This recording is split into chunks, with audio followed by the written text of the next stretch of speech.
ቻናላችንን ላይክ፣ ሼር፣ ኮሜንት ያርጋችሁ ከሐሙድ ቲቪ ጋር ቤተሰብ ይሁኑ። በግዝፈቱ ከምስራቅ አፍሪካ ትልቅ የሆነው የአልነጃሺ መስጊድ ፊት ለፊት እያስገነባን ካለነው ግዙፍ የመኖሪያ መንደር ዘመናዊ የመኖሪያ ቤቶችንና የንግድ ሱቆችን በቡልጋሪያ ከቴምር ፕሮፐርቲስ በንግድ ማዕከላችን ውስጥ ከ26 ካሬ ጀምሮ በ900 ሺህ ብር ቅድመ ክፍያ ጀምሮ በ24 ወራት የሚረከቡት እንዲሁም አፓርትመንት ቤቶችን ከ30 በመቶ ቅናሽ ጀምሮ ማለትም ባለ 1 መኝታ 68 ካሬ በ5 ሚሊዮን 400 ሺህ ብር፣ ባለ 2 መኝታ 83 ካሬ በ6 ሚሊዮን 600 ሺህ ብር፣ ባለ 3 መኝታ 116 ካሬ ከ9 ሚሊዮን ብር ጠቅላላ ክፍያ ጀምሮ የቤት ባለቤት ይሆኑ። በረጅም ጊዜ አከፋፈል ለሚፈልጉ ደንበኞች በ20 በመቶ ቅድመ ክፍያ የቤት ባለቤት የሚሆኑበትን አማራጭ አካተንልዎታል። ለታማኝነታችን ከዚህ በፊት ሰርተን ያስረከብናቸው የ7 ሳይት ደንበኞቻችን ምስክሮቻችን ናቸው። አላህ አዛኝነቱን አውቀን ተስፋ ሳንቆርጥ ሁልጊዜም የሱ ረህመትን ከጅለን ወደፊት መጓዝ እንዳለብን ያስተምረናል። አንዳንድ የሆነ ነገር ይሰራና ተስፋ ይቆርጣል። ሸይጣን ምንም ጊዜ በወንጀላችን ላይ ተስፋ ቆርጠን የአላህ እዝነት እንደማያገኘን አድርጎ በኩፍር ውስጥ እንዲገባ ሙሉ ለሙሉ አላህን እንዲያምጽ ያደርጋል። ለዚህ ነው ረጃ የሚባለውንና ኸውፍ ሁለቱን እንደ አህለ ሱና ወልጀማዓ እኩል አድርገን ባላንስ አድርገን መጓዝ አለብን። ዑለማዎቹ ሲተነትኑት ምናልባት እዝነቱ የሚጨምርበት ጊዜ አለ፣ እንደዚሁም ኸውፍ የሚበዛበት ጊዜ አለ። እዝነቱ ሲታመም አንድ ሰው ልሞት ነው እንዲደርሱብኛል ካለ የአላህን ረጃውን ክጃሮቱን ሊያበዛ ይገባል። ተስፋ እንዳይቆርጥ ማለት አላህ ይምረኛል፣ አላህ እንደዚህ ያደርግልኛል ብሎ እዝነት ረጃውን ተስፋውን ሊያለመልም ይገባል። ቅምጥል ላይ የሆነ ነገር ውስጥ ከሆንክ ደግሞ ኸውፉን ልታበዛው ይገባል፣ ልትፈራ ይገባል። የአላህ ቅጣት ይመጣብኛል ብሎ ሊፈራ ይገባል። ለምን አላህ እሱን ከሱ እዝነት ተስፋ የሚቆርጡትን ጠማሞች ብሎ ጠርቷቸዋል። ኢብራሂም አለይሂ ሰላም በኢብራሂም አንደበት ቁርአን ላይ ሲጠቀስ ቃለ ወመን የቅነጡ ሚን ረሕመቲ ረቢሂ ኢላ ዷሉን፣ ከአላህ እዝነት ተስፋ የሚቆርጥ ጠማማ እንጂ ሌላ አይደለም ተብሎ። ከአላህ እዝነት ተስፋ የሚቆርጥ ማን ነው? ጠማማ ብቻ ነው። ዩሱፍ አለይሂ ሰላም አባትየው ያዕቁብ ደግሞ ሲናገሩም የዩሱፍ አባት ያዕቁብ አለይሂ ሰላም ወላ ተይአሱ ሚን ረውሒላህ ኢነሁ ላ የይአሱ ሚን ረውሒላህ ኢላ አልቀውሙል ካፊሩን፣ ከአላህ እዝነት ተስፋ አትቁረጡ፣ እነሆ ከአላህ እዝነት ተስፋ የሚቆርጥ እነዛ ከሃዲያን ህዝቦች ናቸው። ተስፋ መቁረጥ አያስፈልግም። ቁል ያ ኢባዲየ አለዚነ አስረፉ ላ ተቅነጡ ሚን ረሕመቲላህ፣ እናንተ በነፍሶቻችሁ ላይ ድንበር ያለፋችሁ ባሪያዎች ወይ ላ ተቅነጡ ሚን ረሕመቲላህ፣ ከአላህ እዝነት ተስፋ አትቁረጡ። ለምን? ኢነላህ የግፊሩ ዙኑበ ጀሚዓ፣ አላህ ወንጀሎችን በአጠቃላይ የሚምር ጌታ። ተስፋ መቁረጥ አያስፈልግም። ለምን? ኢነሁ ሁወል ገፉሩ ረሂም፣ እነሆ እሱ እጅግ አዛኝ ሩህሩህ የሆነ ጌታ ስለሆነ አላህ። ስለዚህ ተስፋ ሳንቆርጥ መጓዝ ነው። አንዳንድ ቡድኖች የሆነ ወንጀል ሲሰራ ከባይሩ ዝኑብ እንደ ሙዕተዚላ የመሳሰሉ በቃ ከፍራል ይላል፣ ከባድ ነው ይላል። እንደ ሙርጂዓ የመሳሰሉት ደግሞ ልክ ምንም ነገር ይስራ፣ ዚናም ይስራ፣ ኸምር የሚጠጣ ከባይሩን ወንጀል ትላልቅ ቢሰራ እስካመነ ድረስ አይጎዳውም ብሎ ያስባሉ። ይሄም ስህተት ነው። እንደሚጎዳ ቁርአን አስተምሮናል። ከሽርክ ውጭ ደግሞ አንድ ሰው ሌላ ወንጀል ቢሰራ እንደማይከፍር ቁርአን አስተምሮናል። ስለዚህ በዚህ አስተምሮ ለሆነን ወንጀል ሲሰራ ያ ረቢ ማረኝ ማለት፣ ተስፋ ሳይቆርጡ ወደሱ መቅረብ፣ እዝነቱን መከጀል፣ ቅጣቱን መፍራት፣ ይሄ የአማኝ ባህሪ ሊሆን ይገባል። ነቢዩ አለይሂ ሰላቱ ወሰላም ያስተማሩን አላህ በቁርአን ላይም ደግሞ የነገረን ነው። አፈአሚኑ መክረላህ ፈላ ያእመኑ መክረላህ ኢላ አልቀውሙል ኻሲሩን፣ የአላህን ቅጣት እሱ የሚያመጣውን ትእዛዝ፣ ሴራውን፣ ተንኮል፣ የሚመጡ መከራዎች፣ የተለያዩ ነገሮችን ተማምነው ይቀመጣሉ እንዴ? ፈላ ያእመኑ መክረላህ ኢላ አልቀውሙል ኻሲሩን፣ የከሰሩ ህዝቦች ካልሆኑ በስተቀር ተማምነው ምንም አደጋ ምንም ችግር አይመጣብኝም ብሎ የሚቀመጥ የለም። ሁሌም አማኝ የሆነ ነገር ቢመጣስ እዚህ ጋር መጥፎ ሰው አለ ለሱ የመጣው ለኔም ይተርፋል ብሎ ሁሌም ዝግጅት ሆኖ ወደ አላህ ሱብሓነሁ ወተዓላ ቀርቦ ይጓዛል።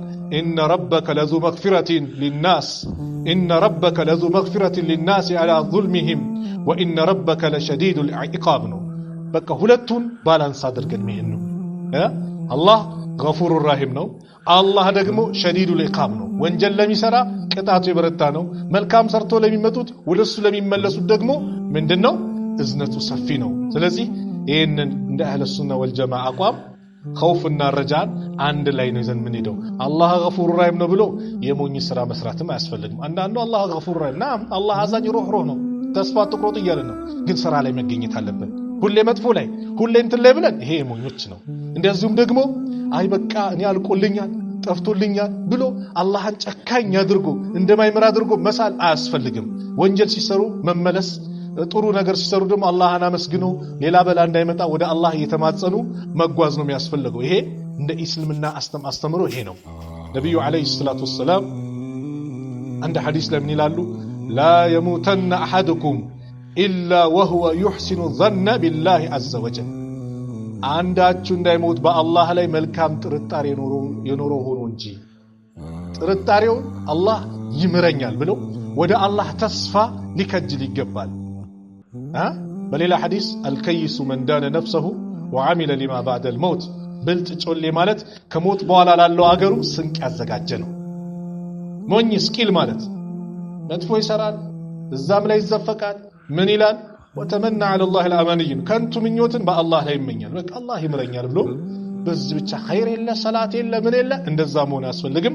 ስንጓዝ በጥሩ ሁኔታ በዚህ አላህ Subhanahu Wa Ta'ala አዛኝነቱን አምነን እንደዚሁም ደግሞ ላጠፉት ደግሞ የሚቀጣ ጌታ መሆኑን አምነን ልንጓዝ ይገባል ነው የዚህ ሐዲስ አስተምህሮ። 13ኛው ሐዲስን ደግሞ ምን ይላል? ያ 11 አለ ቅድም ወለሁማ ብሎ ደግሞ ያመጣው ወሊሙስሊሚን ማዕናሁ ያለው እንደ 12 ተይዞ ማለት ነው። 13ኛው አነስ ኢብኑ ማሊክ ረዲየላሁ ዐንሁ ያስተላለፉት ሐዲስ ነው። عن أنس رضي الله عنه قال قال رسول الله صلى الله عليه وسلم إن الكافر إذا عمل حسنة أطعم بها طعمة في الدنيا وأما المؤمن فإن الله يدخر له حسناته في الآخرة ويعقبه رزقا في الدنيا على طاعته. رواه مسلم. ነብዩ አለይሂ ሰላቱ ወሰላም ኢማም ሙስሊም በዘገቡት ሐዲስ ታላቁ ሰሃባ አነስ ኢብኑ ማሊክ ባስተላለፉት አነስ ማለት ነብዩን አለይሂ ሰላቱ ወሰላም 10 ዓመት መዲና ላይ የከደሙ ታላቅ ሰሃባ ናቸው። ነብዩን ሲከደሙ ከነብዩ አንደበት ምንም መጥፎ ነገር ያልሰሙ የመሰከሩ ናቸው። አንድ ቀንም ከአንደበታቸው መጥፎ ነገር ሰምቼ አላቅም፣ ሚሰራ ስራ ኖሮ ሳልሰራ ከቀረው እንደዚህ አሰራም ነበር ብለውኝ ያቀሩ። ለምን አልሰራም ለምን እንዲህ አንድ ቀን ከአንደበታቸው መጥፎ ነገር ሰምቼ አላቅም ብለው ነብዩ ዱዓ ያደረጉላቸው፣ እድሜው እንዲረዝም ርዝቁ እንዲሰፋ ዘሩ ልጆቹ እንዲበዙ ዱዓ ያደረጉላቸው ሰሃባ ናቸው። አነስ የነብዩን ዱዓ በአጠቃላይ ያገኙ ናቸው። ብዙ ልጆች ያሏቸው ሀብት የነበራቸው ከሰሃቦችም ደግሞ እድሜ ቆይቶ ከሞቱ ሰሃቦች መካከል አንዱ አነስ ኢብኑ ማሊክ ናቸው። ልክ 10 ዓመት ሲሞላቸው ነብዩን መካደም የጀመሩ ናቸው። አነስ እዚህ ሐዲስ ላይ ምን ይላሉ? ነብዩ ሰለላሁ ዐለይሂ ወሰለም ኢነል ካፊር አንድ ካፊር ከሃዲ የሆነ ሰው ኢዛ አሚለ ሐሰነተን አንድን መልካም ነገር ከሰራ ኡጥዒመ ቢሃ በሱ ይረዘቃል በዛ በመልካም ስራው ጡዕመተን ፊ ዱንያ በዱንያ ላይ ርዝቅን ይረዘቃል። ኸይር ነገር መልካምን ነገር ይሰጠዋል። ለምን? አላህ ፍትሃይ ስለሆነ። ካፊር ኸይር ሰርቶ ምን ብሎ ነገ አኺራ ላይ ምንም እንዳስለሌለው ባዶ መቅረት ስለሌለበት አላህ ፍትሃይ የሆነ ጌታ ስለሆነ እዚህ ዱንያ ላይ አንድ ካፊር መልካም ነገር ከሰራ በዛ ነገር ላይ ምን ይደረግለታል? ይጨመርለታል። የታመመ ካሳከመ፣ የተቸገረ ከረዳ፣ መጥፎ ነገር ሳይሰራ ኸይር ነገር ላይ የሚሰራ ከሆነ አላህ Subhanahu Wa Ta'ala እዚህ ዱንያ ላይ ይለግሰዋል። ኢነል ካፊረ ኢዛ አሚለ ሐሰነተን አንድ ካፊር መልካም ስራን የሰራ እንደሆነ ኡጥዒመ ቢሃ ጡዕመተን ፊ ዱንያ በዱንያ በሰራው ስራ ምን ይሰጠዋል? ርዝቅ ይጨመርለታል፣ ይሰጠዋል አሉ። وأما المؤمن مؤمن يونا سو دغمو መልካም ስራ የሚሰራ ከሆነ فإن الله يدخر له لسو الله ያከማችለታል ሐሰናቲሂ መልካም ስራውን في الآخرة በአኺራ ላይ ያቆይለታል ያከማችለታል ويعقبه رزقا በዱንያም ደግሞ ርዝቅን ደግሞ ይተካለታል في الدنيا በዚህ ዱንያ ላይ على طاعته እንደ መልካም ስራው ልክ ማለት ነው። አላህን በታዘዘበት ልክ ምን ያደርገዋል? አላህ መልካም ነገርን ይለግሰዋል ዱንያ ላይ። ሙእሚን ሲሆን በዱንያም ኸይር ነገር ያገኛል፣ አኺራም ደግሞ ምን አለው? ምንዳ አለው። ካፊር ሆኖ ግን አንድ ስራ መልካም ስራ የሚባለው አላህ ዘንድ ሊቀበልና ቦታ ሊኖረው እንዲኖረው አንደኛ በአላህ ማመን ግድ ነው። አላህ ዘንድ መልካም ስራቱ ነው። አኺራ ምንዳም ያስከፍል ስራ ማለት ምን አይነት ስራ ነው? በአላህ ማመን ግድ ነው። በሱ ብቸኝነት ማመን ግድ ነው። ኢኽላስ መኖር በሱ ማመን። ሁለተኛው የሚሰራው ስራ ነብዩ አለይሂ ሰላቱ ወሰለም የሰሩት ስራ መሆን አለበት። ረሱል አለይሂ ሰላቱ ወሰለም ሰርተው ያሳዩት ሱና ማለት ስራ ማለት ነብዩ የተናገሩት ነብዩ ሰለላሁ ዐለይሂ ወሰለም የሰሩት ሰሃቦች ሲሰሩት አይተው ያረጋገጡት ዝም ያሉት ነገር ሱና ይባላል። በዚህ መንገድ ሙታባዓ ከሌለው ነብዩ ሰለላሁ ዐለይሂ ወሰለም የሰሩት ስራ ካልሆነ ምንም ኢኽላስ ይኑረው ተቀባይነት የለውም። በተቃራኒው ረሱል አለይሂ ሰላቱ ወሰለም የሰሩት ስራ ሆኖ ደግሞ ኢኽላስ ከሌለው እዩልኝ ይስሙልኝ ለሰው ለመታጀብ ከሆነም ብሎ የሰራው አንድ ሰው ምን የለውም ተቀባይነት የለውም። ተቀባይነት እንዲኖረው አንድ ስራ ነገ አኺራ አላህ ዘንድ እንዲያስቀምጥለት ምን እንዳድርጉ ደሞዝ እንዲከፍለው የፈለገ ሰው አንደኛው አልኢማኑ ቢላህ ነው። በአላህ ማመን ግድ ነው። ያኛው የሚሰራው ስራ ኢኽላስ ሊኖረው ይገባል። ሲቀጥል ደግሞ ያ ስራ ሙታባዓ ከነብዩ አለይሂ ሰላቱ ወሰለም አስተምሮ ነብዩ አለይሂ ሰላቱ ወሰለም የሰሩት ስራ መሆን አለበት። ነብዩ የሰሩት ስራ ሆኖ ኢኽላስ ከሌለው ምን የለው ተቀባይነት የለው። መልካም ነው። ነብዩ ሰለላሁ ዐለይሂ ወሰለም ሰው መርዳት አስተምረውናል። ነብዩ አለይሂ ሰላቱ ወሰለም ሰው ሲቸገር መርዳት አስተምረዋል። የተቸገረ ኸይር ነገር ላይ አስተምረውናል። ካፊሩም ኸይሩን እኮ ነብዩ ሰለላሁ ዐለይሂ ወሰለም የሰሩትን ሰርተዋል። ነገር ግን ደሞዝ የት ነው አሉ ነብዩ አለይሂ ሰላቱ ወሰለም። የኸይር ነገር መገለጫ ረሱል አለይሂ ሰላቱ ወሰለም ስለሆኑ አንድ ካፊር እዚህ ዱንያ ላይ ኢዛ አሚለ ሐሰነተን ኮን አንድ መልካም ስራን ከሰራ ኡጥዒመ ቢሃ ጡዕመተን ፊ ዱንያ ነው። በዱንያ ላይ ሌላን በሰራው ስራ አላህ ይረዝቀዋል፣ ይጨምርለታል፣ ይሰጠዋል። በመኪና ላይ መኪና፣ በሱቅ ላይ ሱቅ፣ በቤት ላይ ቤት፣ በአፊያ ላይ አፊያ ሊሰጠው ይችላል ዱንያ ላይ። ለምን? አኺራ ምንም ሒሳብ ስለሌላቸው አኺራ ባዶ ስለሆነ ይሄን ያደርግለታል። ሙእሚን ከሆነ ግን ዱንያ ላይም በሰራው ልክ አላህ ይረዝቀዋል። አኺራ ምን አለው? ምንዳ አለው። መን አሚለ ሷሊሃን ሚን ዘከሪን አው ኡንሳ ወሁወ ሙእሚን ፈለኑሂየነሁ ሐያተን ጠይባ ብሏል። መልካም ስራን ይሰራ ከወንድም ከሴትም አለ ሸርጥ ምን ወሁወ ሙእሚን አማኝ ሆኖ አለ። እዚህ ዱንያ ላይ መልካም ህይወትን እናኖረዋለን። አኺራ ደግሞ ከሰራው ስራ ልክ የበለጠ እንሰጠዋለን፣ እንረዝቀዋለን። አንተ ያወጣው 1000 ብር ይሆናል፣ አንተ ያወጣው 100 ሺህ ብር ይሆናል። ነገ ግን ቁጥሩ በማይታወቅ አላህ ዘንድ በሚታወቅ ተራብቶ በስቶ አላህ ዘንድ ምን ይመጣል። ሱብሃንአላህ። ዱንያ ላይ መልካም የሚሰራ ሰው ዱንያ ላይ መጥፎ የሚሰራ ሰው ነገ የውመል ቂያማ ሁለቱም ይጸጸታሉ። መጥፎ የሰራው ባለመጸጸቱ ባለመቶበቱ ይጸጸታል በሚያጋጥመው ነገር። ጥሩ የሰራው ደግሞ የሰራውን ነገር ጨምሮ አሳምሮ ከዚህ የበለጠ አለመስራቱ አኺራ ያ ክፍያ ሲከፈል ሲያይ ምን ነው በጨመርኩ ምን ነው ብዙ ባደረኩ ነው ይጸጸታል። ሱብሃንአላህ። ስለዚህ በዚህ ዱንያ ቆይታችን ላይ ኸይር ነገር ላይ ሁላችንም ልንሰባሰብ በኸይር ነገር ላይ አንድ ላይ ልንሆን ይገባል። ይሄ የነብዩ አለይሂ ሰላቱ ወሰለም አስተምሮ ነው። ይሄ ሐዲስ ደግሞ ምን ያስተምራል? የአላህን ፍትሃዊነት። ካፊር ኸይር ሰርቶ በኸይር ነገሩ ዱንያ ላይ ይረዘቃል ኸይር በመስራቱ። አኺራ ምን የለው ድርሻ የለም፣ ምንም የለው። አላህ ይጠብቀን ከአኺራ ኪሳራ አላህ ይጠብቀን። አሚን በለዋ። ምን ነው ሰሰታችሁ? የአኺራ ኪሳራ ወላሂ ከባድ ነው። የአኺራ ኪሳራ ማለት አሁን እንደተጠቀስኩት ኸይር ነገር ሲሰራ ኢኽላስ የሌለው ስራ የሚሰራው ስራ ረሱል አለይሂ ሰላቱ ወሰለም ያልሰሩት ስራ ከሆነ ኪሳራ ነው አኺራ ላይ። ከምንም በላይ በአላህ ማመን ትልቅ መታወቂያ መለያችን ሊሆን ይገባል። ይህንን እምነት ይህንን በአላህ ማመን ተቸገረም አገኘም አላገኘም መከራ መጣም አልመጣም ሁሌም ጽናት ሊኖር ይገባል። ቁል አመንቱ ቢላህ ثم استقيم በአላህ አምኛለሁ በልና ቀጥ በል። ወለም ዘለም አትበል። በክረምቱም በበጋው በጨለማውም በቀኑ ችግር ላይም ምቾት ላይም በየትኛውም አካባቢ ላይ በአላህ አምኖ መጓዝ ያስፈልጋል። የአላህን ፍትሃዊነት ነው ይሄ ሐዲስ እያስተማረን ያለው ማለት ነው። አንድ ሐዲስ እንጨምር።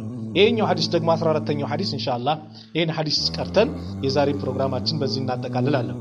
አላህ Subhanahu Wa Ta'ala የሚወድ መሆኑን ባሪያዎችን የሚወድ የሱ ባህሩ መገለጫ መሆኑን የሚያሳይ ባብ ነው ደግሞ ይሄ ሐዲስ። ወለሁ ይላል። አሁንም ወለሁ ማለት ለአነስ ብኑ ማሊክ ማለት ነው። አነስ ቀጣዩን ሐዲስ ማን ነው? ወለሁ ማለት ለሙስሊም ነው። አንሁ ሲል ደግሞ አነስ ብኑ ማሊክ ነው። መርፉዓን ኢነላሃ ለየርዳ ዐኒል ዐብዲ አን ያእኩለ አክለተ ፈየሕመዱሁ ዐለይሃ ወየሽረቡ ሸርበተ ፈየሕሙዱሁ ዐለይሃ አሉ ነቢዩ ዐለይሂ ሰላቱ ወሰላም። ኢማም ሙስሊም በዘገቡት አነስ ባስተላለፉት ሐዲስ ኢነላሃ ለየርዳ አላህ ይወዳል አሉ። الله يودال عن العبد كباريو الله يودال أن يأكلوا الأكلة عندن ميبلان مقبلتو فيحمده بسو ليس يامسجنوت الحمد لله سيلوت ماني يودال الله يودال عليها سين بزاو بمقوا سيامسجنوت الله يودال ويشرب الشربة እንደዚሁ የሚጠጣን መጠጥ ደግሞ ጠጥቶ አንዱ ኩባያ ውሃ ጠጥቶ ሊሆን ይችላል ሐላል የሆነ ነገር ጠጥቶ فيحمده عليها በሱ ላይም ሲያመሰግኑት አላህ ይወዳል ሱብሃንአላህ አላህ የሚወድ ከሆነ ምግብ በልተን እኛ አንድ ያለብን ችግር አለ ሐቂቀተን ብዙ ጊዜ አልহামዱሊላህ ማለት ይከብደናል ይረሳል ሰው አንዳንዱ ያው እንደ ቀልም ያቀርባል ግን እውነታም ሆኖ ይታያል ለሽሮ አልহামዱሊላህ ለበል እንደሚላል ሽሮን በላ ጥብስን በላ ምንም በላ ሐላል እስከሆነ ድረስ በበላነው ምግብ አላህን ማመስገን ተፈላጊ ነው አላህ ይወዳል ከተባለ አላህ የሚወደውን ነገር ለመፈጸም ለምንድን ነው ማንሯሯጥ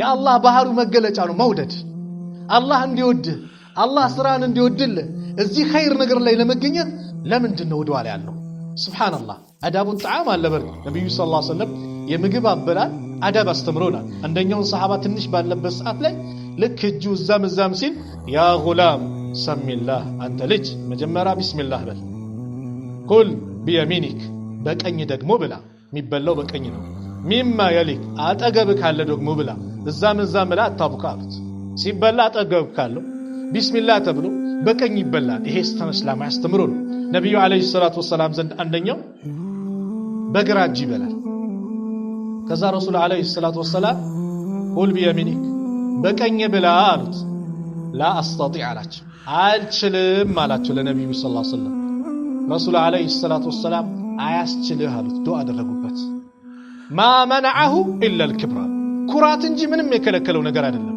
በቀኝ መብላት ይችላል የከለከለው ምንድነው ኩራት ነው ከዛ በኋላ ምን ይላል እጁን ወደ አፉ ማንሳት አቃተው ሸለለች እንደ ፓላራይዝድ ደምጥሎ ሽባ ሆነ እንደሚባለው እንደዛው ነች እጁን ማንሳት አቃተው ለምን ነብዩ ዱዓ አደረጉበት ከባድ ነው ሸይጣን ነው በግራው የሚቀበለው በግራው የሚሰጠው በግራው የሚበላው ሸይጣን ነው ቀኝ እጅ ለተከበረ ለመልካም ነገር ቁርአን ለመቅራት ኸይር ነገር ለመያዝ ለመመገቢያ ለመጠጣት ቀኝ እጅ ግራ ደግሞ እስቲንጃ ስናደርግ ምናስወግድበት መጥፎ ስናናፍጥ የመሳሰሉት ይሄንን ነገር ደግሞ በግራ እጅ የነብዩ ሰለላሁ ዐለይሂ ወሰለም የእስልምና አስተምሮ ነው ስለዚህ ምግብ በሚበላበት ሰዓት አንደኛው አደቡ ይሄ ነው ቢስሚላህ ማለት ግድ ነው ቢስሚላህ ካለ እንኳን አንድ ሰው ምን ይበል ቢስሚላህ አወልሁ ወአኺሩ መጀመሪያውም ለመጨረሻው ቢስሚላህ ሲል አንድ ቀን ነብዩ ሰለላሁ ዐለይሂ ወሰለም አንዱ ሰሃባ እንደዚህ ይበላ ቢስሚላህ ነረሳና መጀመሪያ አንድ ጉርሻ ስትቀር ቢስሚላህ አወልሁ ወአኺሩ ለመጀመሪያውም ለመጨረሻውም ሲሉ ነብዩ ሰለላሁ ዐለይሂ ወሰለም ሳቁ እስካሁን አብረው እየበላ ነበር ይሄን ቃል ስትጠቀም ግን ሸይጣን አስመለሰው አስወጣው ሱብሃንአላህ እስካሁን አብረው እየበላ ነበር ይሄን ቃል ስትጠቀም ለመጀመሪያውም ለመጨረሻውም ቢስሚላህ በአላህ ስም ስትል የአላህ ስም ያለበት ነገር ባጠቃላይ ምን አለው በረካ አለው የአላህ ስም ሲነሳ ማስደስተው ሸይጣን ነው ማስደስተው የአላህ ጠላት ነው የአላህ ስም ሲነሳ ስለዚህ ሁሉም በየትኛውም አካባቢ ላይ በየትኛውም ቦታ ላይ አላህን ስሙን ማንሳት ማመስገን ይገባል